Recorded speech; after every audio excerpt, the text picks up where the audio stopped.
ẹ̀yin tèmi báwo ni o ṣẹ́ wá lẹ́lẹ́lẹ́lẹ́lẹ́lẹ́lẹ́ ṣẹ́ wá yes èmi ò lè ṣe kí n má wo Bísí Ológe show èmi ò lè ṣe kí n má wo Bísí Ológe show ó ti gbádùn jù o Bísí Ológe show ẹ máa wò ó ẹ má gbé kúrò ńbẹ̀ o àríyá pọ̀ ńbẹ̀ ó ń ṣàn àríyá ń ṣàn Bísí Ológe show iyọ̀ ni.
ṣe pọ́n mi lé àwọn náà wà máa ṣe yá mi sí orí ẹ̀ ló ṣe sọ̀rọ̀ àìká gan.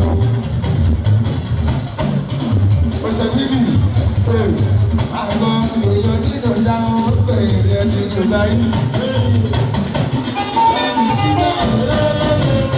èmi wá rí ìyẹn a máa ń dà ẹ̀kọ́ tàbí tẹ̀ ọkọ̀ tàbí tẹ̀ ẹ̀ lọ́dọ̀ ìròyìn ṣẹ́gun nínú. àwọn jọ ń láàkì wọn wà ní ẹ̀ dáadáa. èèyàn jọ ń láàkì kí ó ní ọ́tọ́sì. ìyẹn gbogbo South Africa ẹ̀jẹ̀ tẹ̀lé lẹ́gbẹ̀ẹ́. ó ní wọn aláìlá àbájọ lẹ́kọ̀ọ́ kíkì wálé.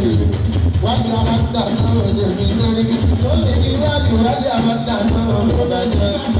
ẹ̀jẹ̀ tẹ̀lé láìlá àbájọ lọ kíkì wálé. gbogbo South Africa tó bá ní GNA mo tọ̀ sọ́mọ́ àti ẹ̀ dáadáa. ẹ̀jẹ̀ kàlá ọmọ ẹni máa dé kúlẹ̀.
Thanks for watching this video. Please don't forget to click on subscribe button.